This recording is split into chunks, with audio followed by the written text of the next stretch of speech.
Hay una lata, pues sí, es tuya. Ok. Muy chévere. Pues el papel, toma. Es una señal que te tocaba a ti. ¿Te toca? ¿No? Se me hace que no vimos diferente. Tengo la No, impresión. yo también creo que sí. No, No. Entonces tenemos que ver, tenemos que empezar por ahí. A ver, diferente es el sexto sendero. En general es el centro del árbol, porque está conectado con todas las esferas menos con la última. ¿Menos con la última? Menos con, sí, con la última es solo a través de la luna. Hasta aparece la luna. Okay. Sí, se le llama por eso la inteligencia mediadora. Y los flujos de las emanaciones de todos concurren ahí. Y eso hace que fluya a todos los sitios con los que está unido. Entonces, Tiferet va a ser como el centro o el eje de todos los movimientos de energía alrededor del árbol de la Cábala, menos directamente los que van desde la manifestación. Ahora ahí hay que considerar una cosa importante. Cuando la Cábala se hizo cristiana, a ese le llamaron el centro crístico. La imagen mágica es un rey, un niño, un dios sacrificado. El nombre es Jehová Aloha Badaat, el arcángel es Rafael, los ángeles son los Malakim, el chakra mundano es el sol, la virtud es la devoción a la gran obra es la obra de la alquimia, o sea, la obra de la transmutación. Le llaman Zohar Ampin, el rostro menor, Melech y el rey. La experiencia espiritual es la visión de la armonía de las cosas y los misterios de la crucifixión en el Cábala cristiana. El vicio es el orgullo. Los símbolos son la rosa cruz, la cruz del Calvario, la pirámide truncada y el cubo. Al ratito les imprimo esto, no es tan complicado la impresión de esto, son pocas paginitas. Bueno, en realidad, así como dice el texto de San Juan de la Cruz, no es cierto, de San Juan de la Cruz, del Evangelio de San Juan, que en el principio era la palabra y la palabra era con Dios y la palabra era Dios y todo lo que fue hecho por la palabra. Tiferet es la piedra angular de toda la creación, es el punto clave de toda la creación. En los propios evangelios en algún momento dicen, si la piedra angular es quitada, el edificio se derrumba. Entonces se califica al propio Jesús de ser la piedra angular. Está a medio camino entre Malhut y Keter, aunque Malhut no lo toca directamente. Keter es Dios, Malhut sería el universo manifiesto, Da'at y Yesod son los dos polos de la psique, o sea, donde está la luna y la esfera invisible, que no la tenemos en ningún lado, pero bueno, son los dos polos de la psique. Y esto es muy importante porque finalmente esa línea vertical es la construcción, como el eje de construcción de donde cuelga prácticamente todo. Jogma y Binah son la creación y la forma, y la formación, el dar forma. Gesed y Geburah son la misericordia y la severidad, y Netzah y Hod son la base instintiva y la mente intelectual. Voy de nuevo, que he ido muy rápido. ¿Instintivo?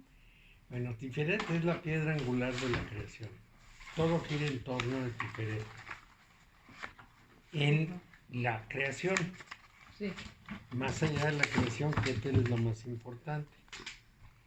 El Tiferet está exactamente, o debería estar exactamente en medio de Keter y Malhut. Y los dos polos de la psique del ser humano son Da'at, que es el abismo del cual no puede ir más allá, cuando menos la razón no le alcanza para eso, y la luna, Yesod, en donde se hace la formación del mundo, es decir, la invención de la forma del mundo. El asunto del abismo es muy importante de definir aquí. Si cuando vimos tocamos algo de esto, ahora que estamos en Tiferet hay que añadir una cualidad importantísima de Da'at. Cuando el ser humano entra en su mundo interior, que es un mundo neuronal, y tenemos neuronas en el vientre, en el corazón y en la cabeza. Cuando entra ese mundo neuronal, la operación normalmente está dirigida al mundo.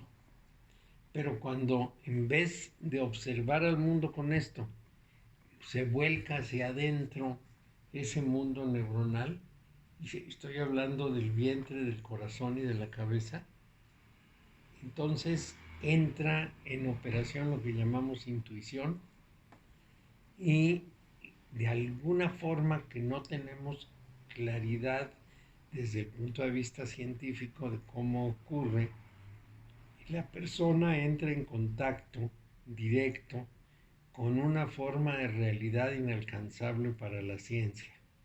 Esa forma de realidad inalcanzable para la ciencia es la que hace las revelaciones del ser humano. Entonces, la persona se interna y al internarse entra a una realidad que no es visible, que no es perceptible, que no tiene forma, y por lo tanto la experimenta como vacío, como un enorme vacío que puede ser al principio aterrador, es el abismo, y después de esa experiencia de la noche oscura, que así se llama, lo que el ser humano obtiene es una revelación. Las cosas se le aparecen evidentes sin tener que reflexionarlas. Es un conocimiento distinto. Voy a insistir en él. Cuando uno aprende algo tiene que estudiarlo y tiene que comprenderlo y tiene que razonarlo y tiene que tener las palabras y los antecedentes para entender de qué se trata. Pero cuando tiene una revelación no necesita usar el intelecto.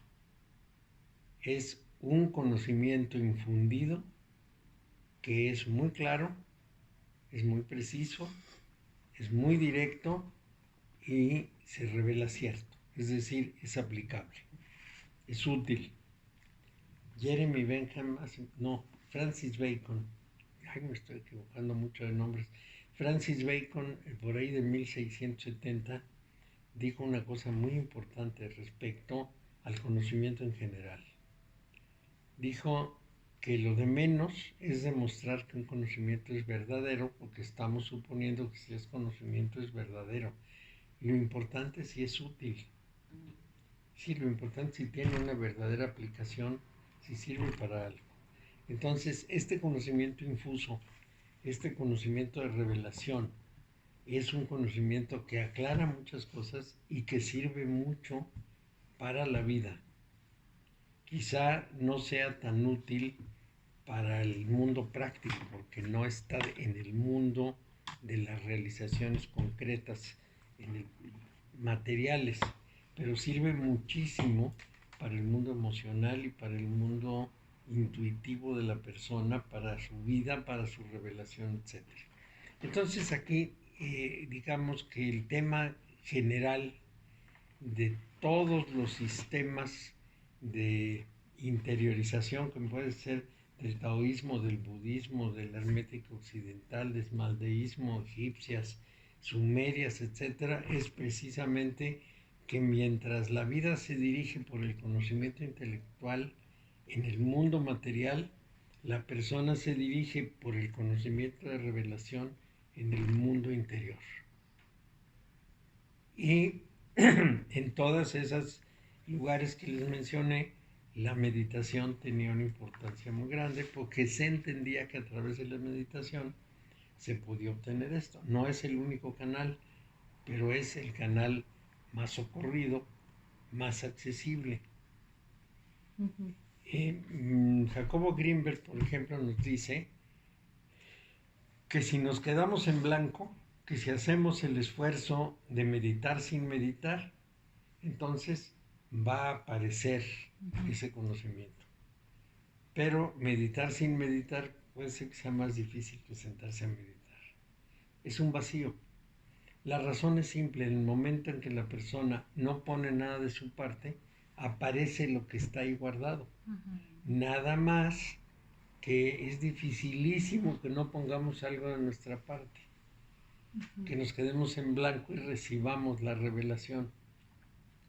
Pero una vez recibida, tiene un poder enorme de transmutación. No de liberación, sino de transmutación. Y aquí estamos precisamente en esas alturas, porque habíamos llegado hasta la torre. Y ahí les debo decir lo siguiente. El proceso de liberación es un proceso en que el intelecto tiene un papel. Porque gran parte de la liberación es un asunto de comprensión intelectual. Comprender, por ejemplo, que el mundo no es tan real como parece, que los fenómenos que nosotros, vamos a decir, compartimos, vamos a llamarlo así, en realidad no los compartimos, pero como si los compartiéramos. Entonces, todas esas realidades que compartimos, efectivamente tienen que ser trabajadas, tienen que ser analizadas, tienen que ser trituradas prácticamente hasta que uno se convence de que son apropiadas para la vida y que son reales. Pero lo primero que ocurre con la carta 12 es que uno descubre que el mundo es bastante irreal, que es una construcción de la mente. El mundo visible, el mundo que nosotros vemos todos los días, es una construcción mental. Esto que se había desde hace muchísimo tiempo en el mundo hermético, ahora ya es un tema de la neurología, cuando nos dice que el cerebro construye las formas, que las formas no son, en el mundo externo no son como las vemos, pero que el cerebro las construye de manera muy eficiente. Entonces, diríamos que esa es la carta 12. En la carta 13 la persona decide que se va a desprender de su confianza y de su amor a ese mundo. El mundo de las formas da seguridad. ¿Por qué? Porque las formas nos sirven como de referencias. Entonces uno se siente seguro y cuesta mucho trabajo renunciar a eso y decir, es un mundo falso, entonces yo me atengo a las formas y lo único que hago es construir mi fantasía. Es como vivir viendo películas. Y la carta siguiente me muestra con toda evidencia que estoy atrapado en la dualidad. En la dualidad quiere decir a medio camino entre mi intelecto y mi intuición, entre el razonamiento de las cosas y la aceptación de las cosas por gnosis. La torre finalmente lo que dice es que me he liberado, he podido destruir la contradicción y ahora utilizo en la misma proporción el conocimiento material para moverme con el cuerpo y el conocimiento gnóstico para moverme con mi mundo interior, en ese mundo más o menos oscuro y difícil que es lo que llamaríamos el mundo del espíritu. Entonces, ahí me muevo con la intuición, pero me he fundido mis dos partes y entonces me liberé de la esclavitud que me imponía el mundo de la forma. Estamos en la carta 16. Y en la carta 14 ya había yo distinguido entre mi persona y el individuo, entre el mortal y el principio encarnante. Esa es liberación. Pero tengo que pasar al siguiente mundo, que es el mundo de la transmutación. Tengo que comprender que la energía que me fue provista desde que nací para vivir en el mundo de las formas no me sirve en el otro mundo. No es útil. Es útil para el mundo de las formas. Y esa energía tiene muchas caras. Tiene la cara de la fuerza física, pues el poder de hacer. Y tiene también la cara de la comprensión del mundo de las formas, es decir, mi posibilidad de actuar en él y de transformar, o sea, tomar una forma y convertirla en otra, en el mundo de las formas. Pero no tiene las energías sutiles de los otros mundos. Entonces no me puedo mover con libertad en los otros mundos, en ese mundo intuitivo, en ese mundo de las revelaciones, en ese mundo invisible, vamos a llamarlo así, pero presente. Si lo dijéramos en términos habituales, diríamos, tenemos un mundo de las formas y un mundo paralelo que es invisible, que es vacío, o que lo vemos como vacío. Y resulta que ese también influye mucho en mí y que está siempre presente, pero en el cual he desarrollado muy poco. Generalmente se dice que uno es adulto en el mundo de las formas y niño en el mundo del vacío. Y tiene que desarrollar su energía ahí, tiene que saber cómo actuar. Y cuando sabe cómo actuar es cuando aparecen los poderes en las personas. Es cuando son capaces de hacer cosas que parecen extraordinarias, que parecen mágicas, pero que en realidad son perfectamente comprensibles en ese mundo. Por ejemplo, las curaciones son típicas. Así como las curaciones, otras operaciones que cambian algunas maneras de la realidad, las transforman. Y de veras se transforman, de veras cambian y de veras influye sobre esto. Sin embargo, nos cuesta mucho trabajo concebirlo. La humanidad ha expresado estas ideas, esta parte del mundo de las no formas, del mundo vacío, en muchos, ¿cómo dirías?, manifestaciones como literatura, como libros muy sesudos de hermética, en películas, en la consideración de todo lo que consideramos, vemos extraordinario, como sentimos que es extraordinario y que no es comprensible por la razón. Y lo ha expresado muchas veces. Por ejemplo, en una película como Harry Potter, que es para niños evidentemente, hay una gran cantidad de elementos que la señora Rowling tomó seguramente de la tradición inglesa, la tradición de la aurora dorada, la tradición celta, etc. Y las tomó tal como las vio, es decir, no manipuló con ellas probablemente porque no estaba en ese mundo y no lo maneja, pero sí lo reconoció o lo pudo identificar. Y entonces, ¿qué es lo que nos muestra desde que empieza la primera película de toda la serie? Que Harry Potter es un niño que cuando piensa en algo, esa cosa se convierte en realidad. Se le ocurre algo y se hace real. Entonces, esto es ese mundo de las posibilidades. Es el mundo que nos enseña que nuestra mente tiene una influencia muy grande en el mundo de las formas y muy poderosa, pero el asunto es aprender a usarla y luego aprender a controlarla, porque el abuso en ese uso del mundo de las formas puede ser de malas consecuencias, donde aprendimos también en una película para niños ese tema. En la película Fantasía, cuando el ratón Miguelito se suelta a llenar las cubetas de agua, se le pasa de la mano. O sea, que la humanidad lo expresa, que le mueve una inquietud interior, porque en el fondo sabe que es cierto, pero no sabe cómo manejarlo. Entonces, precisamente, ese es el abismo. Después del abismo es que esos poderes se hacen presentes. Y entonces nos van a hablar muchísimo de milagros. Esto es como se les califica, son milagros. En el tiempo de Jesús había muchos milagreros, es decir, había una gran cantidad de gente que decía hacer milagros y que se los reconocían los demás. Había algunos que eran más bien malos, otros que eran mejores y había unos excelentes. Apolonio de Tiana, ¿han oído hablar de él? No. Apolonio de Tiana fue un sujeto extraordinario.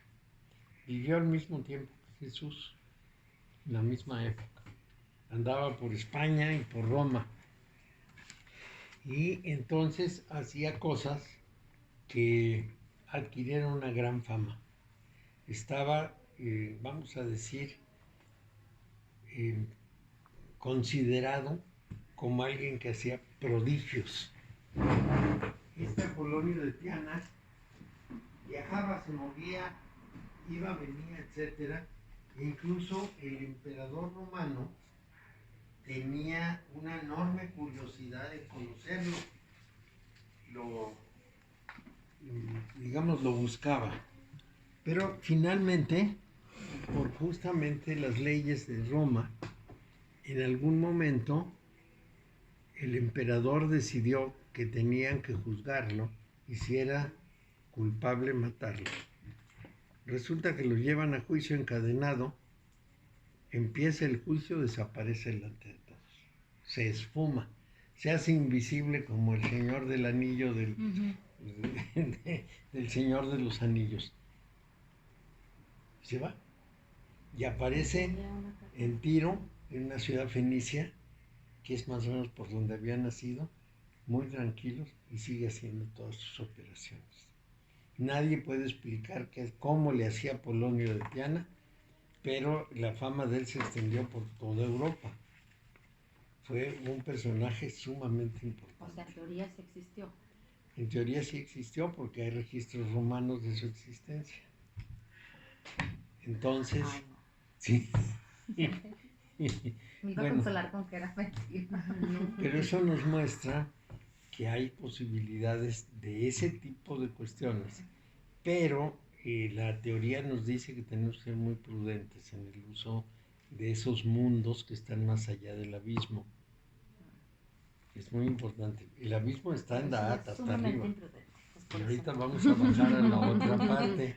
Por eso no tengo poderes. Vamos a ir bajando. Bueno, entonces Tifaret justamente tiene un contacto directo con el abismo. ¿Cómo es eso? ¿Cómo es que esto se interpretaría? Se los voy a interpretar en el pilar del medio. Vamos con el pilar del medio. Hemos visto los otros con más cuidado. Vamos a ver este. Yo me encuentro en el mundo material. Estoy en el mundo de todos los días. Empiezo a trabajar sobre mi cerebro y me doy cuenta que mi cerebro me engaña, que mis sentidos me engañan. No porque en realidad me engañen, más bien yo me engaño con mis sentidos. Y mis sentidos me transmiten impulsos electromagnéticos y nada más. Esos impulsos electromagnéticos viajan por los nervios, sean los nervios de los tactos, sean los nervios de los ojos, los nervios visuales, los nervios auditivos, por donde sea, viajan. El cerebro recibe esos impulsos y los transforma en formas, los convierte en formas. Pueden ser formas visibles o formas no visibles pero actuantes. Por ejemplo, yo oigo un sonido, más bien me llega una vibración, esa vibración tiene un proceso largo y lo convierto en sonido y entonces le doy una forma específica, una forma auditiva, pero una forma. Es un proceso muy extraño. Llega la vibración de afuera y pega en el tímpano. El tímpano le pega un huesito, que es como un martillito. Y eso va a una parte líquida que tiene como si tuviera juncos, muchos pelitos, y abajo hay una solución de sodio. Y cuando llega el movimiento, agita esa solución de sodio y manda una señal al cerebro. Y el cerebro hace una extraña distinción, de la que no sabemos mucho, entre ruido y sonido. Y luego los sonidos los clasifica. Y entonces les da sentido. Es una maravilla. El doctor Nieto de Pascual, que desgraciadamente ya murió, era un gran estadístico, me contaba algo que a mí me parecía sensacional. Dice que él, cuando hizo su maestría en los Estados Unidos, lo mandaron a hacer ciertas investigaciones de estadísticas. Y si llegué a un lugar donde perforaban la roca, había unos grandes taladros, ya saben, son unas brocas como este tamaño que perforan. Y si ahí me encontré que el capataz estaba sentado leyendo el periódico, muy tranquilo. Y de pronto bajaba el periódico y, ¡hey, fulano! Cámbiale la broca. Y entonces le preguntó, ¿cómo? Si estaba leyendo el periódico. Oigo, el sonido de la broca cambia cuando cambia de un medio a otro. Termina un cierto medio, hay que cambiar la broca y entonces oigo que llegó al otro, lo paro y luego cambiar la broca.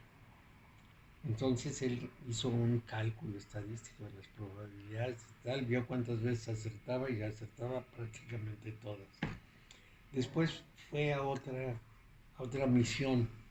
Resulta que seguramente ustedes han visto colas de camiones en las carreteras que tienen que pesar. Entonces van haciendo una cola. Bueno, dice que en una de estas carreteras había un señor que veía llegar el camión, se asomaba así, decía 2,5 toneladas, 4 toneladas, pasaba por la báscula y le atinaba. O sea, tenía una sensibilidad que no se puede adquirir más que con experiencia y que la razón no la explica. ¿Qué es lo que veía el señor que podía decir tantas toneladas? Bueno, pues aquí en México, en Clemente Yax, había un señor que era el que recibía todos los materiales para la fabricación de lo de Clemente Yax. Y era verdaderamente increíble. Tomaba un polvo en la mano, lo tocaba y decía de cuántas mallas era el polvo. Las mallas es qué tan apretadito, qué tan abierto está la. Tocaba y decía, no, son 250 mallas, no 300. Así, como más el tacto. Y tomaba los costales, los cargaba, les hacía así, decía, este costal tiene piedra, no está bien. Es una sensibilidad intuitiva. Porque ahí no hay ninguna cosa que pueda uno decir, pues él no trae una escala adentro. Pero sabía, conocía, identificaba. Es decir, se había familiarizado a tal punto con las cosas que era capaz de identificar cosas muy sutiles. Eso solamente lo da el tiempo y la experiencia. Bueno, son algo como una posición intermedia entre nuestro conocimiento científico, racional del mundo y este otro conocimiento del abismo. Eso, y digo que es intermedio porque se refleja en la manifestación concreta, pero corresponde a una forma de uso del cerebro que no es comprensible en términos de nuestra vida cotidiana. Son sensibilidades desarrolladas de una manera muy especial. Así como estas personas desarrollaron la sensibilidad para materiales, porque en todos los casos son cosas materiales, una persona debe desarrollar la sensibilidad para las cosas no materiales. Vamos a llamarlas espirituales. Y tiene que tener la percepción de lo que pudiéramos llamar la gradación de lo material a lo inmaterial. Tiene que poder percibir, por ejemplo, las intenciones, las vibraciones de las personas. Tiene que identificar en dónde hay una mala vibración y cómo resolverla después. Les voy a dar ahí otro ejemplo. Yo tenía una alumna a la que le iba a dar clases los domingos a su casa. Y ahí estaba de planta su sobrino porque estaba estudiando, entonces le quedaba la escuela muy cerca, se fue a vivir a su casa. Su sobrino estaba en la UP estudiando medicina y un día ya lo llevaron a prácticas. Él había oído una clase y otra y había empezado a trabajar sobre eso, estuvo dándole vueltas y un día pues lo llevan a prácticas, le llega la primera paciente y le dice, a usted le duele el hombro aquí y aquí tiene un problema de inflamación porque la inflamación está oprimiendo el nervio tal. La señora le dijo, sí, me duele aquí. Pero el médico que lo llevaba le dijo, ¿y tú cómo sabes? Ni siquiera le preguntaste a la señora qué le pasaba. Esa es la sensibilidad. ¿Qué le pasa? Pues, cuando más le preguntan uno al paciente, ¿qué le pasa? ¿Cuál es su problema? ¿Me duele aquí? No, le dijo, usted le duele aquí, lo que le está oprimiendo es el nervio tal, y entonces lo que necesitamos hacer es separarle y hacerle. Y él se dejó ir, hasta que lo paró el médico y le dijo, ¿cómo sabes qué estás haciendo? Y la señora dijo, pues sí, aquí me duele y aquí tengo quién sabe qué. Sí, ¿por qué? Él dice, lo vi, no con los ojos, pero en cuanto la vi me di cuenta que ahí estaba teniendo un dolor. Bueno, eso es lo que se refleja en el orden material de esa captación. ¿Dónde está la solución de esto? Sí, ¿por qué él podía percibir eso? Porque estaba percibiendo la mente de la mujer. Pero no solo la mente racional que dice me duele, sino la mente no racional que dice dónde me duele y cómo me duele. Esa es una parte muy importante. Es una percepción de una vibración, porque la mente vibra, todo es vibración y aquí es vibración de la mente, es una percepción y una traducción de la vibración. Y eso se adquiere con ejercicios. Esas cosas nada más hay que ejercitarlas, tampoco es que sea excepcional y que diga uno, qué maravilla, esta persona es extraordinaria, porque el hombre de Clemente Jacques, aparte de eso, era un viejo así como muy bruto. Fuera de salida, no tenía ni Sí, sí, tosco, sí, un hombre que no entendía nada y ni le importaba nada. Pero desarrolló esa habilidad. Pero tenía una habilidad increíble. Entonces, es distinto, pues, a pensar que es un desarrollo intelectual. No, es otro desarrollo y es una posibilidad muy importante en el mundo en que vivimos, pero en nuestra dirección no es cargar costales ni adivinar dolores de las personas. Nuestra dirección es encontrar las determinantes sutiles de la manifestación en la manifestación misma. O sea, yo veo que ocurre algo, pero no entiendo por qué. Nada más sé que ocurre. Puedo ver toda la dinámica. Vamos a pensar. Yo veo un choque. Viene un coche, viene otro, chocan. Y al chocar la gente se lastima y sale con moretones o con daños, se rompió un hueso. Hasta ahí todo me lo dice el intelecto. Yo puedo deducir de ahí que venían distraídos o que venían a más velocidad de la debida o que no se fijaron en el semáforo. Pero no percibo por qué tienen que vivir esa experiencia. Y eso es lo que debería yo percibir. ¿Qué hay detrás del suceso? ¿Por qué tiene que suceder? ¿Cuál es, la razón trascendente, la que va más allá del suceso físico, la que es la lección para la persona, la estructura de la vida de la persona y qué significa ese suceso? ¿Y qué significa para uno y para el otro? Porque son dos los que se tuvieron el encontronazo.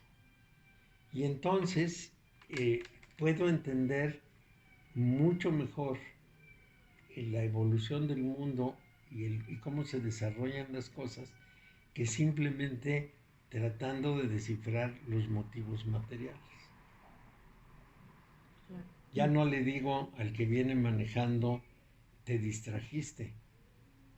Le digo, tienes que cambiar esta parte de ti, porque esa es la que da lugar a que pase te distraigas. Claro. Y para variar, sabemos todo menos lo importante. Menos lo importante. Es que es muy difícil. Hay que adiestrarse, es una capacitación para encontrar qué hay detrás. Y además de qué hay detrás, hasta dónde va a llegar. Porque eso es muy importante, ¿no? Diríamos, ese suceso nos revela que hay una condición que se tiene que cumplir y entonces va a haber un desarrollo de todo eso, no termina con un golpe. termina con un proceso de la vida en que la vida puede cambiar o no cambiar por ese suceso. Y esto es posible apreciarlo y es posible influir de tal manera que esto cambie si es que es apropiado y necesario influir. Todo esto es esos misterios profundos de Tifaret.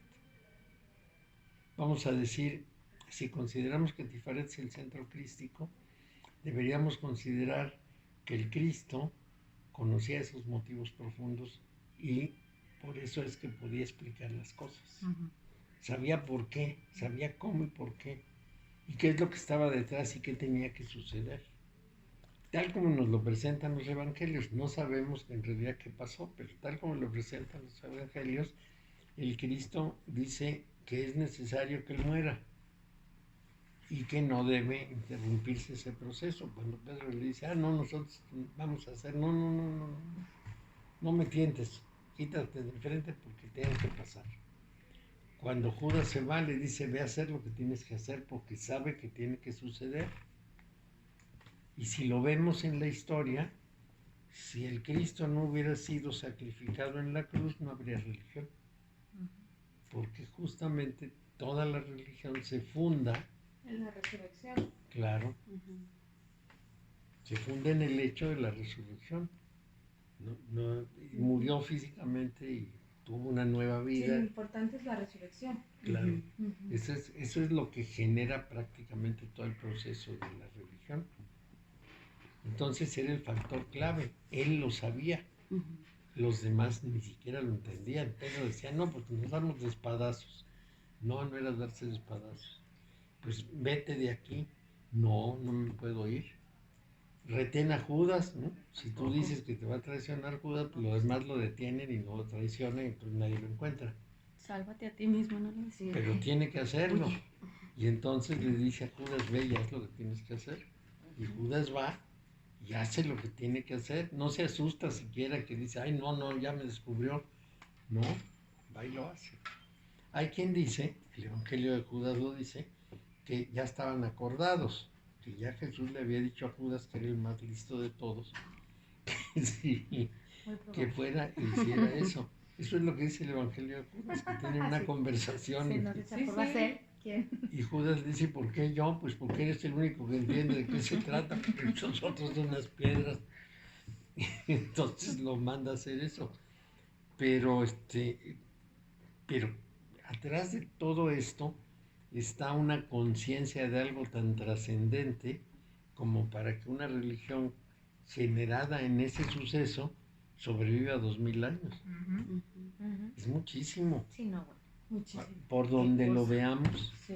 con todas las manipulaciones humanas que ha habido, con todas las faltas de la iglesia, las barbaridades de la Inquisición, sobrevivió. Todo lo bueno, lo malo. Por encima de todos los problemas, es un fenómeno que tenía que producirse. Y ahí está. Sin lugar a dudas, tuvo una fuerza enorme. Que la mayor parte de los cristianos no sigan las lecciones y no apliquen lo que dice, eso es otra cosa. Pero la doctrina sobrevivió. Esto es fantástico. Es, digamos, casi inexplicable. Y lo mismo ocurre en la India con el hinduismo, el maceísmo persa, el mitraísmo del norte de Persia. En todos los casos parece ocurrir lo mismo. En el caso de la India, en el Canto del Señor, cuando le preguntan a Krishna, que es la encarnación divina, ¿cuándo viene? Dice, vengo cada vez que la humanidad me necesita. Esa es su explicación. Entonces, cuando se producen las condiciones necesarias para que tenga que aparecer alguien que guíese hacia el futuro, aparece y cumple su función. Ese misterio de fondo normalmente no lo desciframos. Esto es lo que se hace cuando se puede rebasar Dat. Y Tifaret es el antecedente. Tifaret es la manifestación de ese poder. Por eso le llamaron el centro crístico en la cábala cristiana. En la cábala judía es el hijo. Ellos dicen el padre, el hijo, la hija y la madre. ¿Centro qué? Ay, Dios mío. Crístico. En la cábala judía. Tifaret, ¿verdad? Tiferet, sí. Tiferet, perdón. Puede Tiferet. ser Tiferet o Tifaret porque la AE Tiferet. de los judíos es impronunciable, Tiferet. Como si no tuviera E, Tiferet. Es el hijo. Y en la cábala cristiana, Centro. Es el centro crístico, es el Cristo. Es muy importante porque es justamente el ejecutor, el realizador y el poseedor del secreto de los motivos superiores. Entonces, cuando alguien asciende a través de la disolución de su visión del mundo, si se asciende directamente, estaría justamente en el centro crístico. Normalmente no se puede, sino que de Yesoda hay que ir a Jod y de Jod a Netzá y de Netzá subir por la muerte en vida, que es el número 13, que es la verde que está del lado izquierdo. Este es como sube a través de la muerte en vida a esa posición crística. ¿Sí me explico? sí. Bueno, Entonces nosotros estamos aquí. nosotros estamos más abajo. Estamos más Y abajito. no hay otro más abajo. No, Pero no, vamos dicen que subiendo. está el reflejo todavía. Qué cosa. Y vamos subiendo poco a poco. Chale. Bueno, entonces es así, así, así, y luego se sube. Como Una una, machina. como un rayo. Muy bien, entonces esa muerte en vida es lo que ocurría en el bautismo de las primeras comunidades cristianas. Es decir, en las primeras comunidades cristianas no era que nació el niño y lo vamos a bautizar, no. El niño crecía y si en primer lugar tenía una profesión adecuada para ser cristiano, nada que fuera contrario a las ideas del cristianismo. Si tenía esa visión adecuada, uno. Si tenía una ocupación que no contradijera los principios de la religión. Si pedía acercarse al mundo de la religión, entonces lo aceptaban para que escuchara. Entra y escucha, 2 años escuchando. Después, ya que había comprobado que obedecía las órdenes, que era discreto, que no contaba los misterios, etcétera, etcétera, etcétera, entonces lo hacían pues, prosternante, es decir, era la prosternación, era renunciar a su persona, ceder su persona y pensar en objetivos superiores. Si lograba eso, entonces adquiría un punto adicional o una escala adicional.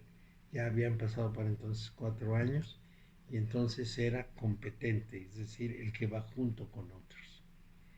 Si había logrado ser competente después de 6 años, podía entrar al grupo de fieles y 2 años en fieles y entonces ya podía pedir el bautismo. Y después se cambiaba el nombre, él decía, ahora me voy a llamar tal cosa porque esa va a ser mi vocación. Y entonces lo recibían y en cuanto le daban el bautismo, le ponían el nombre de niño. Apenas había empezado el proceso. Claro, esa era la muerte en vida, claro, claro, era difícil. Primero tenía que darse cuenta de la irrealidad del mundo. Después, aquí. Después tenía que conocer la ley y los principios. Luego tenía que conocer su naturaleza personal, sus debilidades y todas las cosas que son propias de la vida en el mundo y de la vida carnal. Y de ahí, muerte en vida, que era esta, y tenía que pasar acá. Si ven las líneas que unen esto, de aquí a acá es la 19. Bueno, de aquí a acá es la 21. Sí. De aquí a acá la 19, de aquí a acá la 16 y de aquí a acá la 13. La 16 es la torre, la 13 es la muerte, la 19 es el sol y la 21 es el mundo. El mundo es una manifestación perfecta, pero es una manifestación.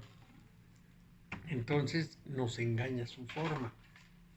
Tenemos que deshacer el engaño, movernos en la 19, que es una unión de los contrarios, conocer los principios, derrumbar las dualidades, morir en vida, y entonces llegaríamos a esa posición. A lo mejor me dicen, y con razón, es que no cualquiera puede llegar al centro crístico. Bueno, no cualquiera, pero cuando menos en el budismo, lo que afirman es que ha habido muchos Budas. Que el Buda Sakyamuni fue el que nos comunicó la historia, pero que antes de él y después de él ha habido muchos Budas. Es decir, que toda la gente que verdaderamente se dedica a esto puede alcanzar esa posición. Esa posición de maestro, esa posición de liberado y de transmutado, que es muy importante. Entonces, ese es Tifaret, es la piedra angular de toda la creación, porque es la que justifica y explica todo lo que sucede en la creación. Cuando uno se explica el trasfondo, se explica el resultado, porque en general trabajamos sobre el resultado y no el motivo del resultado. Bueno, entonces, ¿qué diríamos? Entender en Tifaret es entender el árbol completo. Es la revelación del árbol en su integridad. Entonces, todas las influencias de todas las demás emanaciones precisamente fluyen a Tiferet, y por lo mismo es el punto integrador de todas las fuerzas. Es donde confluyen todas las fuerzas o todas las posibilidades o todas las emanaciones. Si entendemos que cada esfera es una emanación divina, es una manifestación de una intención divina, todas esas intenciones concurren en Tifaret, integra todo, es la meta de un ser manifiesto. Más arriba de Tifaret no puede ir. ¿Por qué? Porque esa es la visión total. Después viene el sacrificio y la misericordia como dos cualidades específicas, pero en el poder está en Tiferet. Bueno, entonces, ¿cuál es su virtud? Es la devoción a la gran obra. ¿Qué quiere decir la devoción a la gran obra? La entrega sistemática, organizada y permanente a la transmutación metálica. La transmutación metálica es convertir todos nuestros centros, que son metálicos, en oro. A los centros del cuerpo se les atribuyen metales como el plomo, el estaño, el cobre, la plata, etc. Y se supone que estamos trabajando un proceso en que vamos refinando cada metal y vamos convirtiéndolos en oro. En las iniciaciones secretas cristianas, de las que seguramente no han oído, porque las suelen ocultar mucho, se dice que la madre está en la base del tronco y el padre en la coronilla, y que la energía tiene que viajar de la madre al padre, depurándose en el camino, que sería muy parecido al trabajo de los chakras. Entonces, ese trabajo es la conversión de los metales pesados del cuerpo en oro. Es decir, cada una de las cualidades, empezando por la base del tronco, que es la energía primordial, en este caso es la energía sexual, pasando por cada uno de los centros que va teniendo las distintas funciones energéticas, y debe convertirse en extremadamente sutil. Entonces, todas las energías groseras o gruesas para vivir en el mundo material tienen que irse transmutando hacia energías refinadas. Vamos a decir, el sexo es una energía básica, fortísima y necesaria para la reproducción. Pero esa fuerza del sexo también puede usarse para la creación espiritual. Entonces adquiere una función superior. Y cada una de ellas va teniendo una función superior. Se le va encontrando una razón de ser de más calidad en el terreno espiritual, es decir, visto desde la cara espiritual. Entonces, ese proceso es el proceso de transmutación. En el cristianismo, algunas comunidades, en varias épocas, se usó precisamente ese proceso de transmutación para crear el vestido de luz que le llaman los judíos o el vestido de la novia que le llamaba Jesús.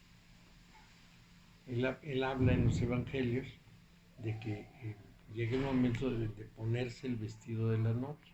El novio es Cristo y la novia es el alma que va acercándose a Cristo. Entonces, el alma debe tejer su vestido de novia para ese encuentro, es decir, para llegar a Tifaret. Entonces, ese tejido del vestido es precisamente el símbolo del trabajo en los distintos centros para ir refinando la energía y la voluntad de la persona. Esto es como raro y misterioso, abstracto y complejo, pero finalmente es como se está concebido. Entonces, el ser humano corriente tiene un concepto muy vago de la esfera de la conciencia divina que está por encima pues, de la mente humana, y se refiere al trabajo diario, y que precisamente esa concepción intelectual que generamos nosotros nos sirve para el mundo, pero la otra va trabajando paralelamente y va rebasando a la intelectual, porque el intelectual explica qué pasó y de qué manera, y la otra explica por qué. Los judíos nos dicen las cosas de una manera muy clara en este caso. Dicen que la Biblia explica el qué, que el Talmud, que sería como las opiniones de los sabios, explica el cómo, pero que la Cábala explica el por qué. Entonces tenemos qué tenemos que hacer, cómo tenemos que hacerlo y por qué tenemos que hacerlo. Esto es importante. Entonces, la Biblia el qué, el Talmud el cómo y la Cábala el por qué. El cómo es una cosa que tiene que ver con Jod, es la ley, las reglas. Entonces, en el judaísmo, que es el que tiene esta expresión, lo que ocurre es que el rabino le dice a todos los judíos cómo deben hacer las cosas, cómo debe interpretarse la vida de una persona en sus acciones cotidianas. Para darles un ejemplo, los judíos hacen celebraciones frecuentes, tienen casi cada semana una celebración que hacer. Entonces, el Talmud explica cómo debe hacerse. Dice, vamos a decir, el día de las X cosa, el día de la salida de Egipto. Ese día se tienen que prender las velas, las 7 velas de su menorá, pero las tiene que prender la mujer de la casa. Y entonces en la mesa se pone un mantel blanco y se ponen las cosas en esta distribución. El padre se sienta aquí, los hijos acá, la mujer allá y los invitados en no sé dónde, y se procede de esta manera. Es el cómo. Todos los cómo, no solo para las celebraciones, sino para los actos de la vida, están expresados en el Talmud. Pero ¿para qué se hace todo eso? Esa es la verdad profunda de la que estamos hablando. ¿Cuál es el sentido de las cosas? Eso lo va a revelar la Cábala y este es el árbol de la Cábala. Entonces, diríamos que la meta, el centro de interés, es el porqué. Es la justificación, la razón de ser. ¿Qué está pasando en el universo? Y por lo tanto, ¿qué función tiene cada una de nuestras acciones? Alguna vez ya les comenté esto, pero ahora lo voy a comentar con esta introducción. El espíritu puro es inmóvil, no puede hacer nada, ya está perfecto, está completo. Entonces a él no le toca ninguna función de hacer. Pero ese espíritu o conciencia universal genera la manifestación. ¿Y para qué genera la manifestación? la genera dividiéndose, haciendo una división virtual, una división, vamos a decir, imaginada. Virtual en el sentido efectivamente de virtual, no hay división, pero hace una manifestación que da la impresión de la división. El objetivo es que esa manifestación pueda realizar cosas, pueda actuar, y dota a una parte de la manifestación de conciencia, para que esa conciencia se ponga a prueba y evolucione. La evolución de la conciencia se convierte en la evolución de la conciencia individual, se convierte en la evolución de la conciencia universal, no pensando en personas, sino pensando en toda la masa de la conciencia, en toda la masa humana. La humanidad va generando unos cambios, va ensayando cuestiones de conciencia, va desarrollando la conciencia, pone a prueba una gran cantidad de cosas y contribuye al desarrollo de la conciencia universal. Pero esto es un proceso complejo y muy lento. Primero hay que generar el orden material. Dentro del orden material, que tiene un proceso de crecimiento y declinación y de descomposición, tiene que haber una parte opuesta para mantener el equilibrio. La parte opuesta es una organización que en vez de declinar se construye. O sea, el orden inorgánico vive un proceso de descomposición permanente. Continuamente todo se va dividiendo y se va haciendo más simple. Incluso los elementos y sustancias más complejos van teniendo un proceso que los va descomponiendo en sus partes elementales. Eso se llama la entropía. Frente a ese proceso de todo lo inorgánico, el mundo orgánico se va haciendo cada vez más complejo y cada vez más refinado, tanto físicamente como en términos de conciencia.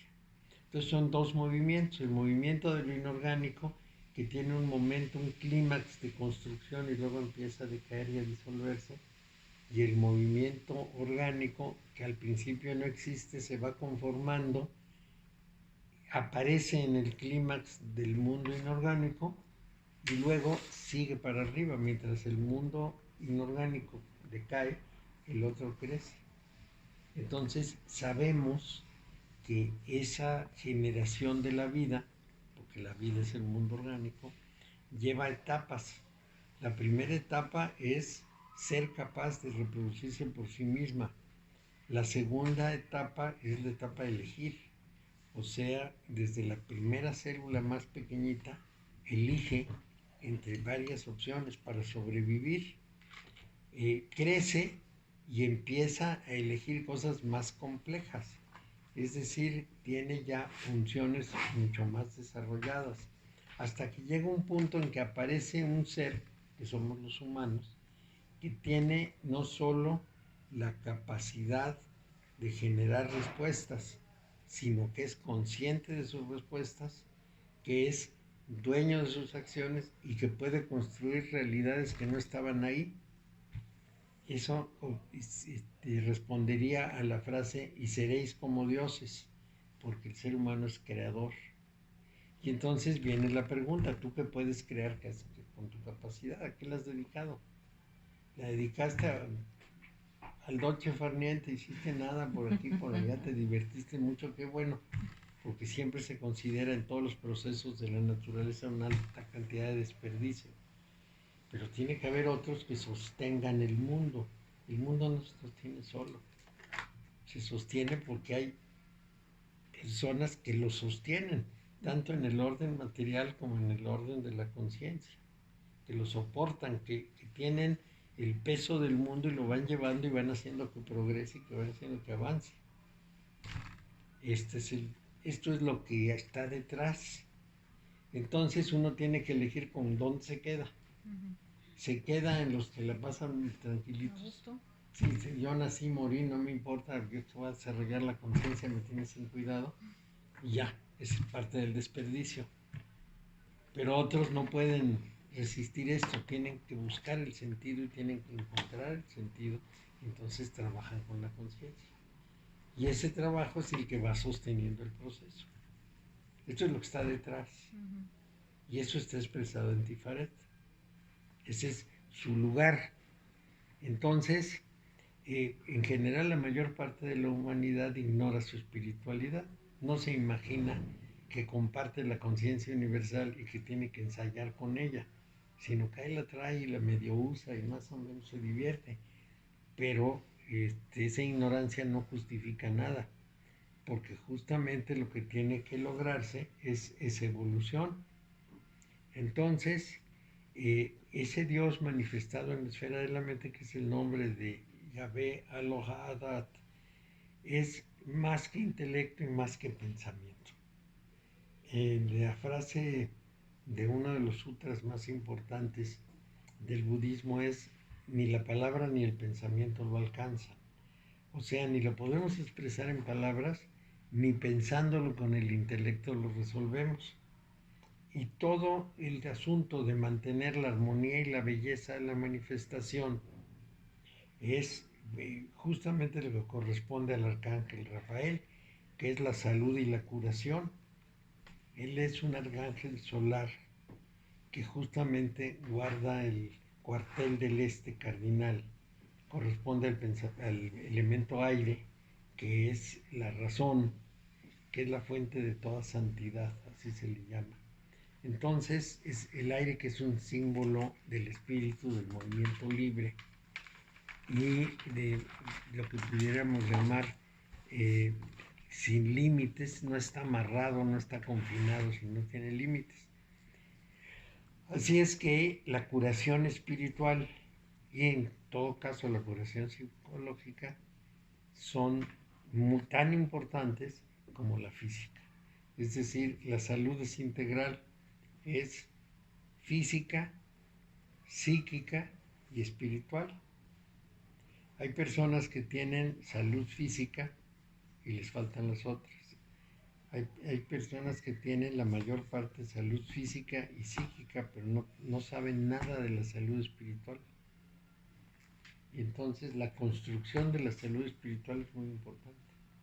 ¿Y qué consideras tú la salud espiritual? Cuando una persona está trabajando hacia el objetivo del desarrollo de la conciencia, porque si vamos a decir es psicológicamente equilibrado y en el mundo trabaja y cumple su función, pero no desarrolla la conciencia, entonces está estancado, no está sano, no está en su proceso de evolución, sino que se queda atorado en un límite. En el mundo material. Sí, y no pasa de ahí. Que es la mayor parte de la gente. Incluso los muy funcionales. Sí. Sí, porque no desarrollan esa otra parte, se Sí, quedan puedes muy ser muy contentos. productivo y puedes estar muy bien y funcionando bien, pero Y esa hasta ahí parte llegas. está nula. Nula. Si no empiezan a pensar cómo hago más sutil y más fina mi energía, cómo logro alcanzar un desarrollo de la conciencia, no les importa. Ni siquiera lo ven. Es más, No ven. si algo se les insinúa, dicen, ¿y eso por qué lo quieres? ¿Qué es eso? Ajá. Aquí en León hay alguien que está un pasito más atrás, es un hombre muy rico, que cuando uno habla con él le pregunta, ¿eso da dinero? No da dinero, ni hables, ¿para qué estás hablando de eso? Así es. Sí, bueno, pues Sí. sus prioridades y sus valores están enfocados en lo Pero material. ese es el caso. Sí, es el caso. Si eso no da dinero, ¿para qué hablas de eso? ¿A qué viene? Pero al final, si no lo desarrolla, tampoco pasa nada. No Pues pasa nada, no, pero porque es está como previsto.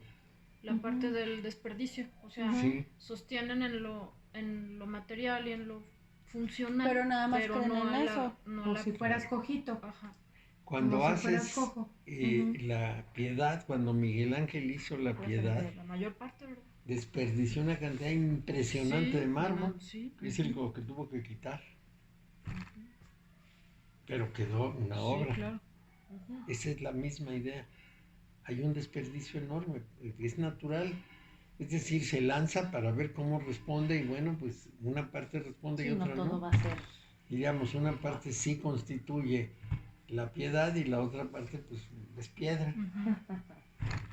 Y la piedra se va y puede ser un mármol maravilloso de primerísima calidad, pero es desperdicio, no sirve. Esto es lo importante. Entonces, más o menos sería una cosa así. Cuando pedimos más precisión, el problema es que las palabras para describirlo no existen. Una palabra, para ser significativa, necesita compartirse. Diríamos, para que podamos entendernos, tenemos que entenderlo todos. Entonces, las experiencias refinadas no tienen palabras y porque no hay nada que todos puedan comprender con esa palabra. Y cuando los místicos, por ejemplo, utilizan algún término que fuera muy de su manera de decir lo que experimentaron, nadie les entiende. Por eso en general hablan alegóricamente.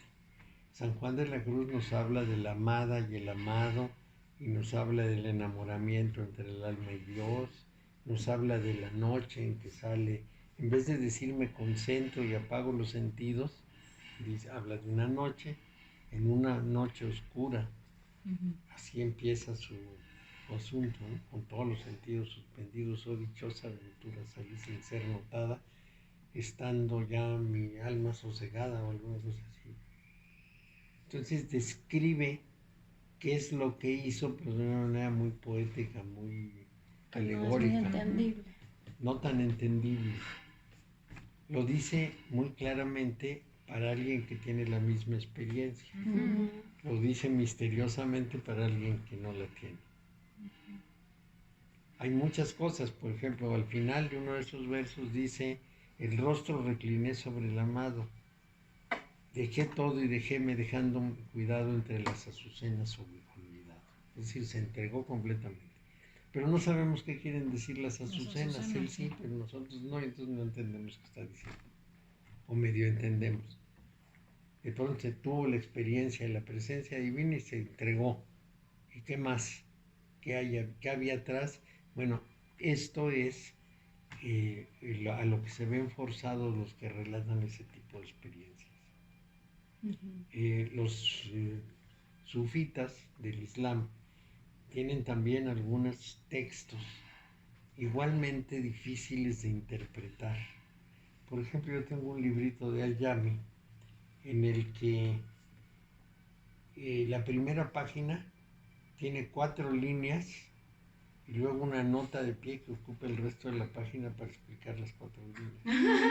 Entonces es complicadísimo. Sí, y es muy interesante, nada más que pues sí, tienen que explicar mucho, ¿no? Bueno, entonces el chakra del mundo es el sol, que es la fuente de la luz y la fuente de vida. Por eso el sol es tan importante. El cristianismo es una religión solar. En más de una vez, al hablar del Cristo, se habla del sol.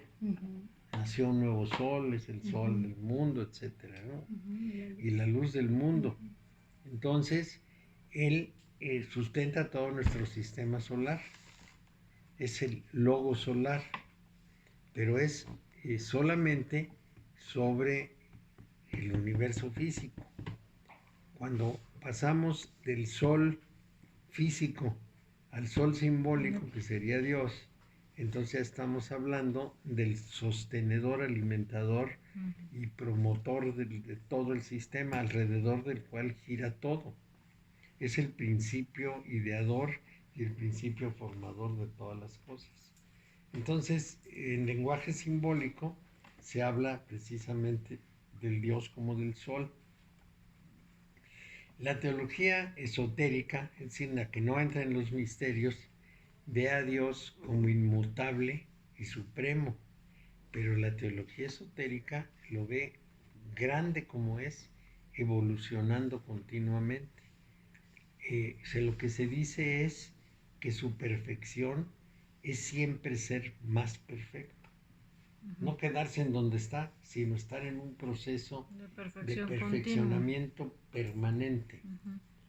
Y en contradicción con lo que la razón nos dicen siempre es perfecto y está en perpetua evolución. O sea, independientemente de que en este momento es perfecto, evoluciona para ser más perfecto. Y claro, ¿qué pudiéramos decir que puede ser más perfecto de lo perfecto? Es lo mismo exactamente que las series infinitas. Una serie infinita elevada a una serie infinita lo que da es otra serie infinita. Si la serie infinita es, por ejemplo, de los números, del 1 hasta quién sabe cuánto. Entonces esa le elevamos como a una potencia, a una serie infinita, y da otro infinito, pues eso es. En el primer Upanishad, la primera frase lo dice muy claro. Dice, esto es perfecto, eso es perfecto, lo perfecto viene de lo perfecto.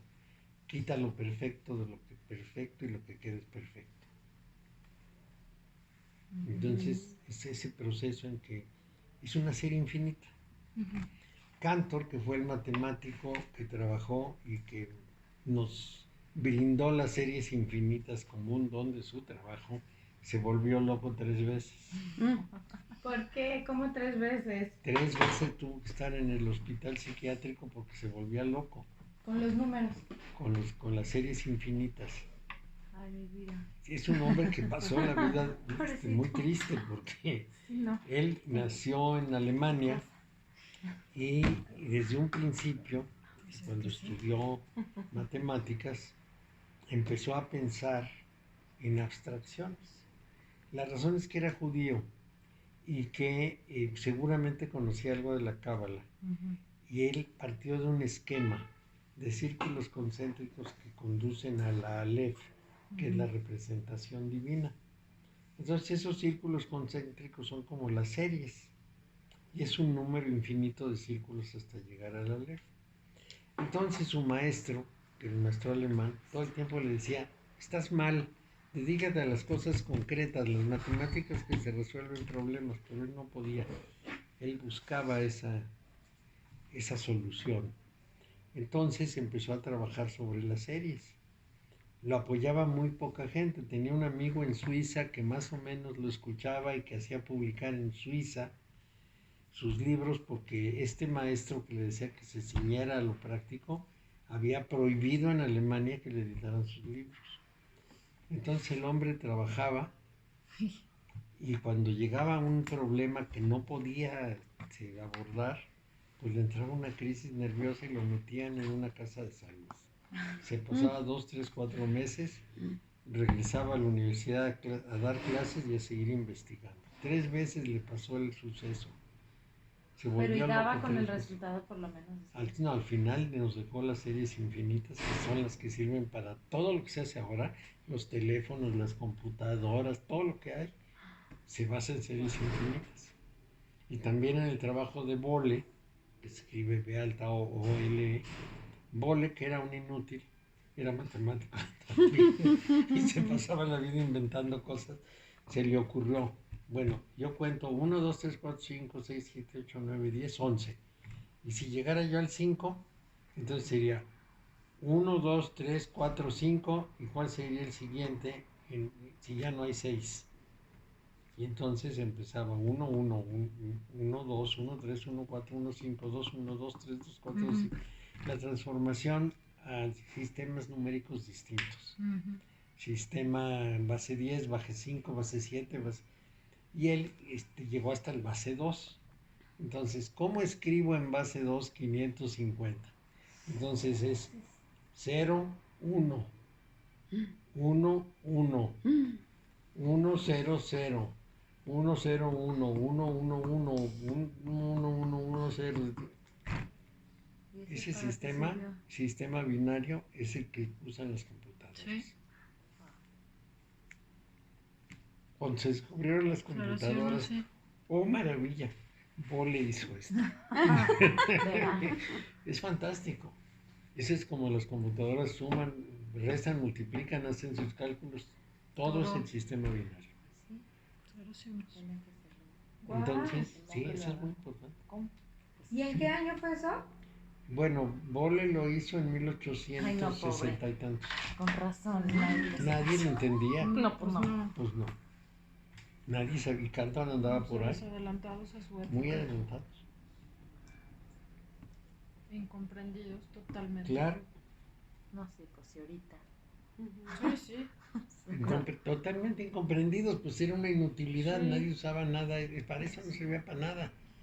Cuando nos lo enseñaban en la escuela, pues ya había computadoras y ya sabíamos que era útil. Pero 20 años antes se enseñaba en la escuela y la gente pues era así como un ejercicio intelectual, ¿no? ¿Cómo se escribe en el sistema ternario, ya no el binario? ¿Cómo se escribe 7400? Ahí tienen a los alumnos haciendo todo el ejercicio.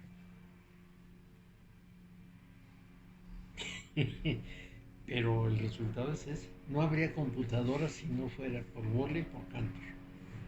Todo el sistema que tenemos de bancos y de eso no funcionaría si no hubiera sido por este par. Locos de atar. Bueno, entonces aquí lo más importante de este proceso, Queríamos sin ellos. sí, es que los elementos de la química, solo tienen existencia como fenómenos, pero no tienen existencia como principios. Eso se llama nuómeno, con N-U-O, nuómeno. Entonces, digamos que su existencia solamente es posible en la manifestación. Y nada más, una vez llegado a su fin, se extingue su sentido. No es permanente. Cuando decimos que el cuerpo es mortal y que la conciencia es permanente, lo que estamos diciendo es que el cuerpo, que es un fenómeno, se extingue en la muerte, pero la conciencia no se extingue. Eso es muy importante. La conciencia no se acaba. Entonces, ese es un mundo nominal, no fenomenal. Todo este asunto de la existencia fenomenal y nominal ha sido objeto de la filosofía. Se ha discutido mucho desde tiempo inmemorial, desde que empieza la filosofía. Entonces sabemos que todo lo fenomenal se extingue cuando cumple su fin y que la conciencia permanece. Eso es una cosa del principio. Y por lo mismo, si uno en su vida desarrolla la parte fenoménica, esa se va a extinguir. Y si no desarrolla la parte nuoménica, que es la conciencia, entonces la conciencia va a quedar en el nivel que uno la dejó porque no la trabajó. O para traducírselos, pensemos en la existencia después de la muerte, que sería la existencia de la conciencia, donde se quedó con lo que dejó como dejó, con lo que pudo resolver como le resolvió, se va a quedar para siempre. Si desarrolló mucho, estará llena de cosas, si no, estará vacía. De ahí que una conciencia no desarrollada quedará en una condición muy lamentable, muy inferior, vamos a decir, sin todo el contenido desarrollado por el trabajo de conciencia. Esa es la justificación de todos los trabajos espirituales. Porque mucha gente dice, eso de los espíritus es para los santos. No, es que la conciencia de la persona que se queda pasmada en lo elemental no va más allá. Pensemos en alguien que, por ejemplo, se dedicó al trabajo físico, vamos a decir, una persona que se dedicó a talar árboles. Ganó dinero, le fue muy bien, vendió sus árboles por todos lados, pero es lo único que tiene en la conciencia, no tiene más. Tiene las cuentas de lo que entró y lo salió, la cantidad de árboles que vendió, el tipo de árboles que cortaba, y lo que pasó en su familia más o menos cotidiano, y ahí se queda la conciencia. No tiene de qué alimentarse, más que de eso. Bueno, ya no hay árboles. Una vez muertos ya no hay árboles. Entonces eso es muy importante. De ahí que, por ejemplo, los místicos rusos digan, los gnósticos místicos digan, revisa la película de tu vida.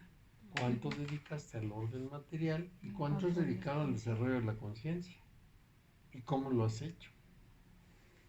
Y entonces cuando uno revisa la película de su vida se da cuenta de la cantidad de horas que le ha dedicado al mundo, a la materia. Inevitablemente.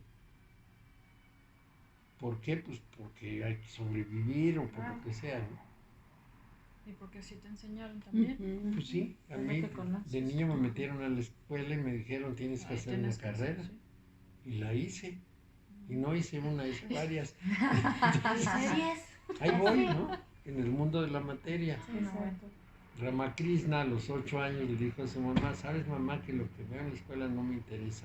¿Cómo que no te interesa? No, esas cosas no me importan.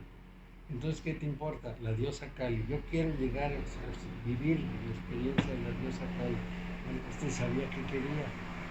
Y tenía 8 años. No se dedicó a hacer una formación académica. No, él quería. Sí, él andaba en la búsqueda. Y por supuesto fue un gran santo.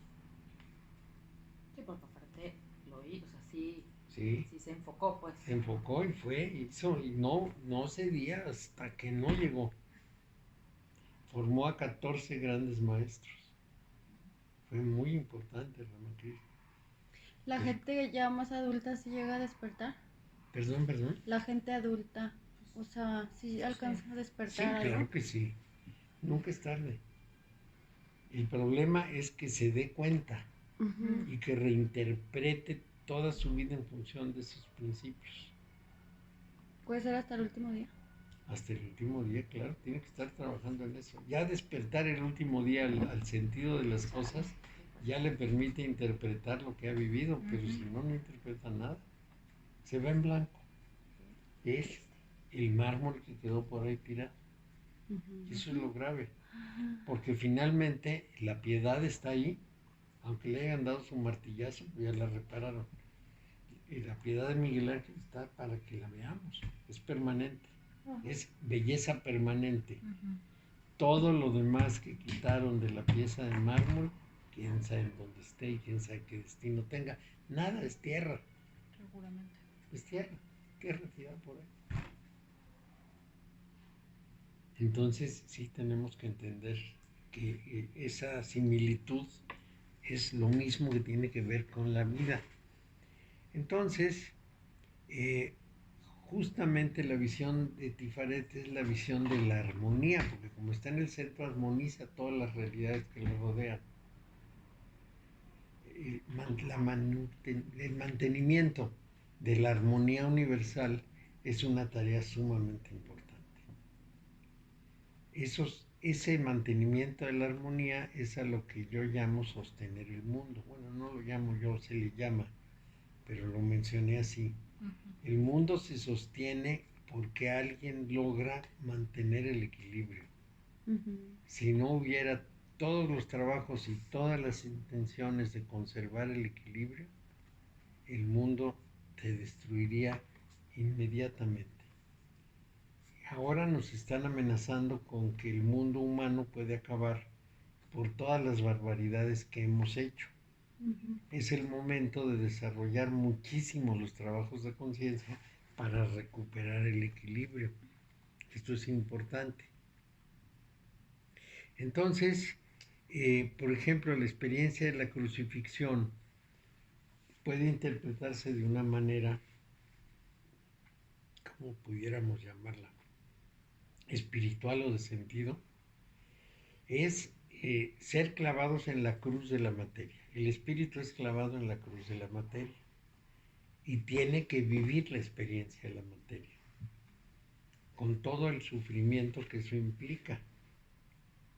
Entonces, cada persona que nace tiene su espíritu clavado en la cruz de la materia y tiene que cumplir con todos los objetivos materiales necesarios inevitablemente. Tiene que comer, tiene que dormir, no tiene que, pero puede reproducirse, tiene que buscar la supervivencia como dé lugar, curarse las enfermedades, en fin, salvarse de 1000 obstáculos, y eso le va a ocupar un tiempo precioso. Pero es inevitable. Ese es el principio de la crucifixión, no el hecho concreto de que hayan crucificado a Jesús, sino el principio de la idea de la crucifixión. Por eso las teologías de la gloria y la teología de la cruz. La teología que ya les conté, la teología de la gloria es pedir, la teología de la cruz es compartir la encarnación. Y a pesar de todos los pesares de la vida, realizar la tarea espiritual a la que estamos destinados. Entonces, generalmente el símbolo del nacimiento a la vida espiritual es el nacimiento de un niño sagrado. Cuando se hace el ritual de Navidad de que nació el niño, en el fondo se está representando ese hecho, el nacimiento de un niño sagrado, la transmutación de la persona. Pero, pues digamos, la visión popular lo ve como si nació Jesús y ya, y lo mecen y le hacen, pero en el fondo, ese símbolo profundo, que es un símbolo de la humanidad muchísimo más viejo que la existencia de Jesús, se está resignificando.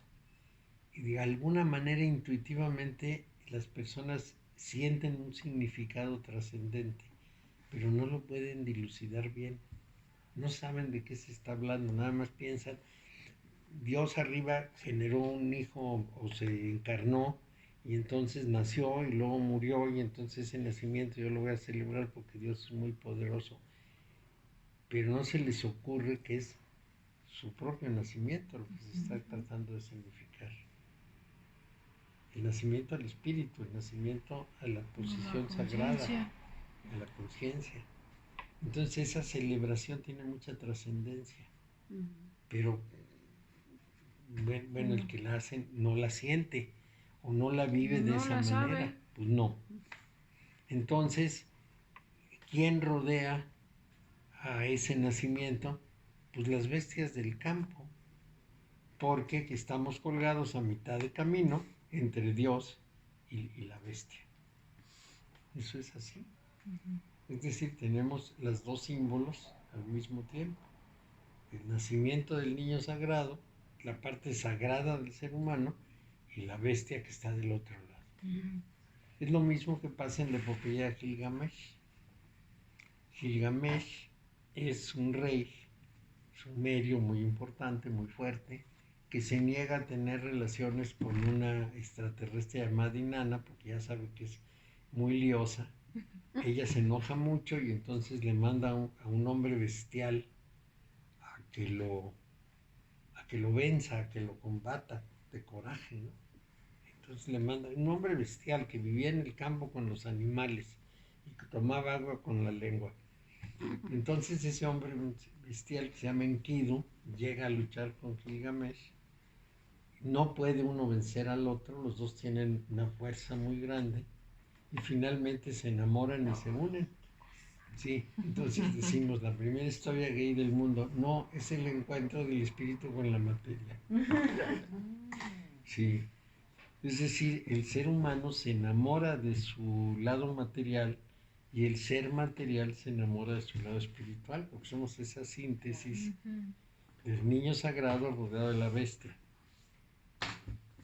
Esto es simbólico muy importante, pero es difícil de llegar a esa interpretación dentro de nosotros. Entonces, siguiendo ese principio de la regencia, que es dominio del espíritu sobre el resto de la psique, el alma debe recorrer la vía del amor. ¿Qué es el amor? Es el sacrificio del yo para beneficio de todo lo demás. O traducido, la persona que comprende adquiere al mismo tiempo el compromiso de guiar. El que puede ver qué hace con su luz. Entonces, esto lo vemos en los evangelios donde dice que una vela no se hizo para esconderla debajo de la mesa, sino para ponerla arriba y que ilumine a todos. O sea, una conciencia despierta no es para guardarla, es para apoyar el proceso de la luz. Esa es la idea. Entonces, elimina la oscuridad. elimina las tinieblas, vence a las tinieblas. Las tinieblas se identifican con el diablo. El diablo es las tinieblas y el que tiene la luz vence las tinieblas. Entonces, esa es una concepción distinta de lo diabólico. El tema más o menos se manejó así originalmente. Cuando uno se aleja de la luz, entra en la oscuridad. No es que la oscuridad sea mala, no es que la oscuridad no pueda superarse, es que uno se aleja de la luz. Cuando se acerca de la luz, la oscuridad se va. Entonces, la oscuridad tiene fantasmas. Un niño en la oscuridad puede ver monstruos, pero cuando le prenden la luz, pues desaparecen los monstruos. Es exactamente lo mismo. Un ser humano se tortura con muchas cosas porque le falta luz. En cuanto tiene comprensión, en cuanto tiene claridad, todas esas sombras escapan. Una persona puede tener problemas psicológicos muy serios. En cuanto puede sacarlos a la luz, esos problemas se esfuman. El principio general es que cuando una persona hace conciencia de las motivaciones que generaron sus conflictos psicológicos, los conflictos se esfuman. Esa es la técnica básica, que la persona saque el problema, descubra la causa y todo el trastorno psicológico se esfuma. Entonces es la luz que combate a esos horribles monstruos de la oscuridad. Simbólicamente hablamos del diablo, de sus legiones y San Jorge que va a vencer al dragón, pero eso es simbólico, es alegórico. En realidad lo que está expresando es nuestra lucha interior. Si nosotros trabajamos la luz, vamos a vencer a todos esos monstruos, entonces vamos a estar muy en equilibrio, muy en paz.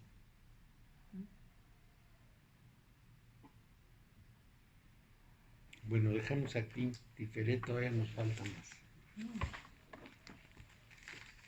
Voy a marcar dónde lo dejamos, porque si no se me olvida.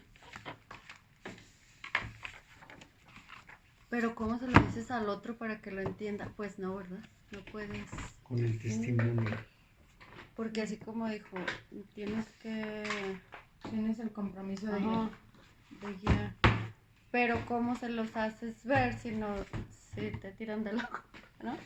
¿No? Con el No, y no testimonio. le gustas. Con No les los... gusta que les digas. Cuando la persona está bien, Ujú.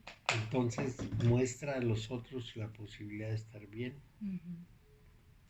Eso es muy importante. Y su comportamiento va dando ejemplo y va arrastrando, va jalando. Esto es muy insistente en los evangelios, por ejemplo, el tema del testimonio. La única forma de transmitir lo que no se puede decir con palabras es a través del ejemplo. Sí, sí, porque si te pones a tratar de convencerlo, no va Pues no. por ahí. Ujú. Hoy estamos a 12. En el momento en el que vea los cambios, solito se va. Sí, Hacer. va incluso preguntando, ¿y eso cómo se Oye, hace? ¿qué estás haciendo? ¿Por qué lo haces ¿O así? cómo le estás ¿Cómo haciendo? te sientes?